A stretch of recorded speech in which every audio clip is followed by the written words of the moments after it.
This story is a thrilling story about an innocent boy who didn't know that today was going to be his last day on earth and that he would die because of his passion for something. But who killed him? And why would anyone kill for such a petty thing? And was the person even caught? Stick till the end to find out.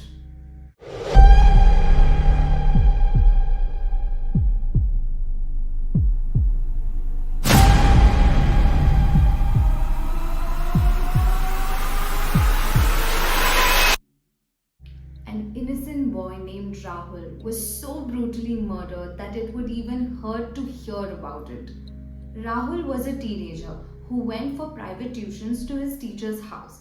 This teacher would regularly insult him in school because he was very weak in math. And the teacher had personally asked Rahul's parents to tutor him privately.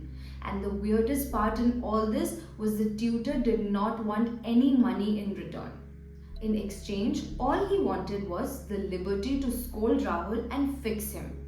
The parents were more than happy to send Rahul as it did not cost them any money. A month passed where Rahul was going to this dark, shabby room every single day, where the only person that ever came was Rahul. And it was a very weird place to be in. And in this month, he was being insulted in school and beaten at his private tuitions.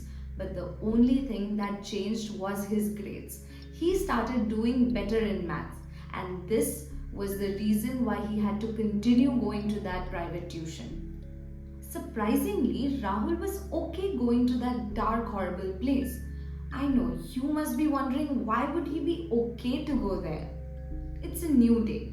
Rahul comes back from school, changes his clothes and starts getting ready for his tuitions. But today he has a strange feeling. A feeling that does not want him to go back to that tuition. But he ignores it because he does not want his teacher to beat him up the next day for just a stupid feeling. So he left the house. But as soon as he reached out, some kids who were playing pushed him on purpose and he fell while they stood there laughing. He got up and thought to himself that maybe this is what was going to happen, which is why I had that strange feeling. So he started walking and reached his tutor's house, opened his books like any other day. But today the teacher comes and stops him and says, "Today we won't be studying because you will be cooking chicken and I will be eating." Rahul gets up, walks to the kitchen, the teacher hands him the knife and asks him to start. The doorbell starts to ring impatiently, but no one opens the door. The police standing outside yells, "It's the police, open the door!" But when no one answers, they break the door open. There was no one inside the house, but the stove was still on, which means the chicken was still cooking. But there was a weird stench in the house. They assumed it must be because of the miserable and weird condition of the house. This is when the police called someone and said Rahul yahan bhi nahi hai. Rahul's mom had called the police stating that Rahul was missing because he did not come back home that night from his tuitions and it was very late at night. The police started scanning the house when they saw bloodstains on the floor. And they also realized that the stench in the house was coming from the cooked chicken. Here is when one of the officers thought of the worst, which you and I are also thinking at this point. The officer puts on his gloves, dips his fingers in the chicken curry and takes out all the pieces and sends it over for investigation. But what was in the chicken curry? Or more specifically, whose bones were in that curry? In all of this, the police had one more question. Where did the teacher vanish? And suddenly they realized that the back door is unlocked, which is when they realized that the teacher must have done something to the child and then ran away from the scene. They all started their search, but the teacher was nowhere to be found. They went on with the investigation and found out that some parts of the boy's body was in the curry and some parts were still missing. Months pass, but the police neither found the missing parts of Rahul's body nor the teacher. But suddenly, one day the police gets a call from the neighbor who states that there is a loud noise and a huge fight at Rahul's house. The police reached the spot at once, and you won't believe what they saw.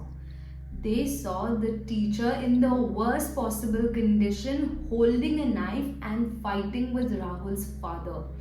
The teacher was immediately captured, and when that happened, Rahul's father ran away. No one knows why that happened, but the police still ran after him. Now, the police sat the teacher down and asked him what happened that day. The teacher said, Rahul, that sweet little boy, loved cooking, and when he scored good grades, I gave him the opportunity to cook that day. And Rahul that day was cooking for us, and he was almost done when his father walked in. And when he saw Rahul cooking, he was furious, as he hates it when Rahul cooks and has been beating Rahul constantly for it. But today his anger was on another level, as he was cooking at someone else's house. So the father, out of rage, chopped the fingers of his own child. Seeing that, the teacher hit the father from behind and asked him to stop.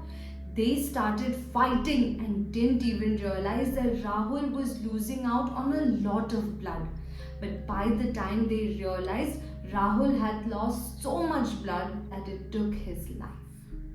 So now the teacher started to escape so that he can go to the police and tell them what Rahul's father has done. But before he could run away, Rahul's father caught him and took him back to Rahul's house and locked him up in his own basement.